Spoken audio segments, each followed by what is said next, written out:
নমস্কার, বিদেন প্লাস নিউজে আপনাদের সকলকে স্বাগত। অভয়াকাণ্ডের 1 বছর পার, ঠিক 1 বছর আগে এই 14ই আগস্ট রাত্রেবেলা রাত দখল করা হয়েছিল ন্যায় বিচারের দাবিতে। 1 বছর পার, এখনো অবধি ন্যায় বিচার পাওয়া যায়নি অভয় তরফ থেকে।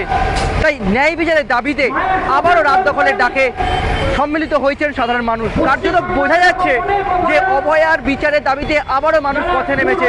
এইখান থেকে, এই রাত দখল থেকেও আবারও যে প্রশ্নটা উঠছে প্রশাসনের ভূমিকা, সেই প্রশাসনের ভূমিকা নিয়েও কিন্তু বারংবার প্রশ্ন উঠছে।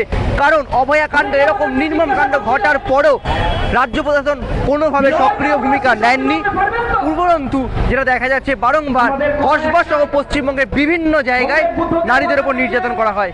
তারই প্রতিবাদে পাশাপাশি আজকে অভয়াকাণ্ডের যে বিচার, সেই ন্যায় বিচারের দাবিতে আবারও পথে বা রাত জাগর ডাক সকলের তরফ থেকে। আমরা গ্রহণ করেছি ভারতের ছাত্র ফেডারেশন পশ্চিমবঙ্গ রাজ্য কমিটির পক্ষ থেকে। আরএসএস মানে বিজেপির পূর্বপুরুষ যারা, তারা ভারতবর্ষের স্বাধীনতার আন্দোলনে যে অনবদ্য ভূমিকা তারা গ্রহণ করেছিল, সেই ভূমিকাকে সামনে রেখে এখনো পর্যন্ত আরএসএস বা বিজেপি কেউ এটা ডকুমেন্টেড করেনি যে আরএসএস এর ভূমিকা স্বাধীনতার আন্দোলনে। আমরা সেই কাজটা খানিকটা করলাম, করে একটি নির্দিষ্ট বই আমরা পাবলিশ করছি আজকে আপনাদের মাধ্যমে। সেই খবরটা গোটা রাজ্যের মানুষের কাছে আমরা পৌঁছে দিতে চাই। আগামীকাল সকাল থেকে, রাজার আজকে রাত্রির থেকে নানা জায়গায় যেখানে যা ফ্রিডম র্যালি, অলরেডি গোটা দেশ জুড়ে এসএফআই ডাক দিয়েছে ফ্রিডম র্যালি সংগঠিত করার, সেই সমস্ত অনুষ্ঠানে, সেই সমস্ত প্রোগ্রামের মাধ্যমে এই বই প্রতিটা মানুষের হাতে, এই রাজ্যের সমস্ত মানুষের হাতে বিনামূল্যে পৌঁছে দেওয়া হবে। সে বিজেপি করুক কি সে তৃণমূলই করুক, যাই করুক না কেন, কারণ এই দুটি হচ্ছে আরএসএস এর পলিটিক্যাল আউটফিট। এই দুটি দলেরই সমস্ত মানুষজনদের কাছে এই বই পৌঁছে দেওয়া হবে। বইটির নাম ভারতের স্বাধীনতা সংগ্রামে আরএসএস এর ভূমিকা, স্বাধীনতার ইতিহাসের এক গুরুত্বপূর্ণ দলিল। আমি একটু দেখিয়ে দেবো আপনাদেরকে সেই গুরুত্বপূর্ণ দলিলে যা যা লেখা আছে এবং তাদের ভূমিকাটা কি ছিল।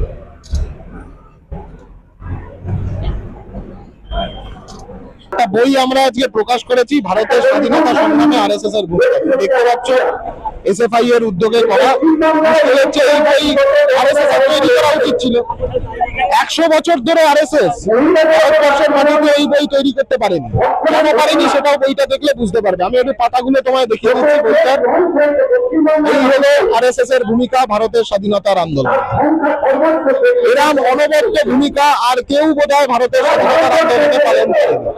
এই যে বিশ্বাসঘাতকতা আরএসএস সংগঠিত করেছিল ভারতের স্বাধীনতার আন্দোলনের সাথে, সেই বিশ্বাসঘাতকতার জায়গা থেকেই তারা ঈর্ষান্বিত বাংলার প্রতি। কারণ যখন এই বিশ্বাসঘাতকতা সংগঠিত হয়েছে, সেই সময় বাংলার ব্রিটিশ খেদানো বিপ্লবীরা গোটা দেশে ব্রিটিশ সাম্রাজ্যবাদের ঘুম ছুটিয়ে ছেড়েছিল। আজকে সেই কারণে বাংলা ভাষা, বাংলার কৃষ্টি সংস্কৃতি, বাংলাভাষী মানুষজনদের বিরুদ্ধে একটা ঘৃণার আবহাওয়া, একটা ঘৃণার পরিবেশ দেশ জুড়ে। কালকে সারাদিন এই মানুষের কাছে পৌঁছে যাবে, এই বই বিলি করা হবে। বিজেপি এবং তৃণমূল, যে দুটো আরএসএস এর পলিটিক্যাল তাদের নেতাদের কাছে ওই বই পৌঁছে দেবে।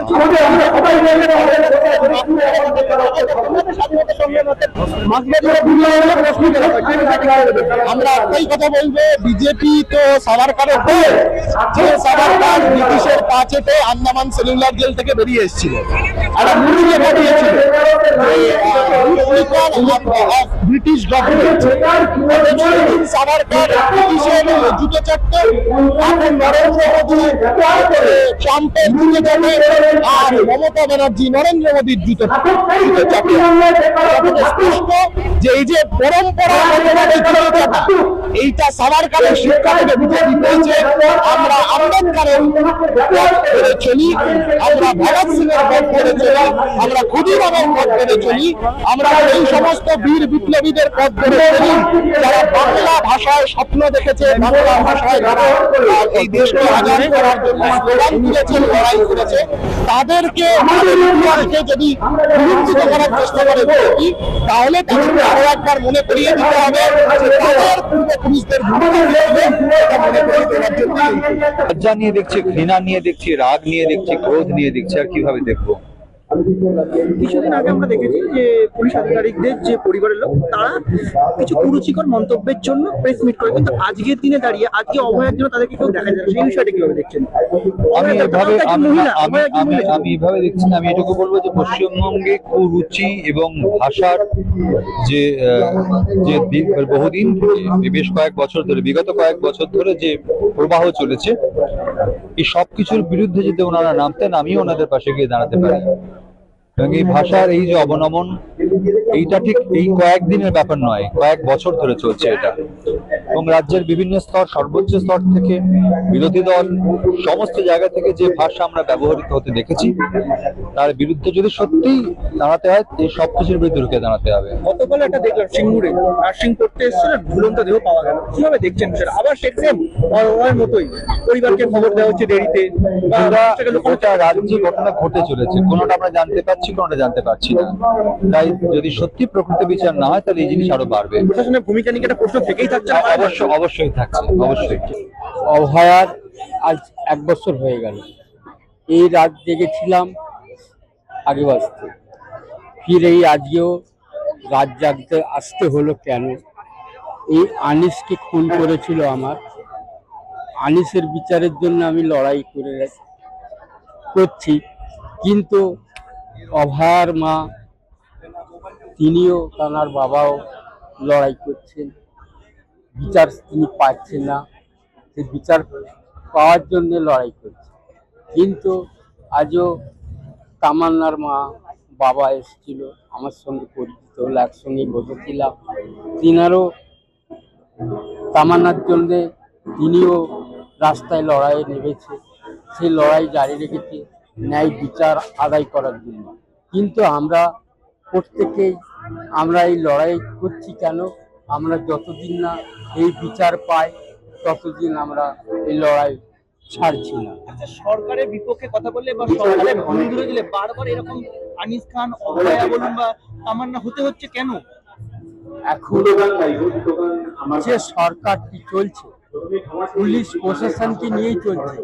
পুলিশ হয়ে গেছে সরকারের কিছু গাছ, চটি চাটা দুটো হয়ে গেছে, এনাদেরকে নিয়েই সরকার চলছে। যারা প্রতিবাদ করবে, আন্দোলন করবে, মিথ্যে মামলা দিয়ে তাদেরকে প্রশাসন তাদেরকে আমরা দেখেছি কিছুদিন আগে শুক্রবার পরে একটা ঘটনা হচ্ছিল যে অভয়ার যে মা, তাকে রাজনৈতিক ভাবে বা রাজনীতিতে দাঁড়াতে পারবে, বা তামান্নার যিনি আছে, তামান্নার মা, তার হচ্ছে রাজনীতিতে বা আসামে যে 26-এর ভোট, সেই ভোটে একটা দাঁড় করানোর কথা। কি বলবেন যে এইরকম বিষয়গুলোকে নাকি রাজনীতি খেলা হচ্ছে কোনোভাবে রাজ্যে? দেখো, আমি তো এই জিনিসটাকে নিয়ে রাজনীতি ভাবি না। আমরা ন্যায় বিচারের জন্য আমরা লড়াই করছি। আমরা কোনো রাজনীতি, যারা আমাদের লড়াই করছে তাদের ব্যানারেই আমরা আছি, কিন্তু এই সরকার আমাদের ন্যায় বিচারটা দেবে না, সেই জন্য আমরা তাদের বিরুদ্ধেই আমরা লড়াই করছি। ন্যায় বিচারটা ন্যায় বিচারের জন্য থাকবে। হ্যাঁ, আমরা পুলিশি বাধা দিতে পারবেন তো বারবার। আমরা যতই পুলিশের বাধায় পড়ি না কেন, কিন্তু বাধাটাকে আমরা মানছি না, অমান্য করেই আমরা লড়াই করে যাচ্ছি, লড়াই করছি।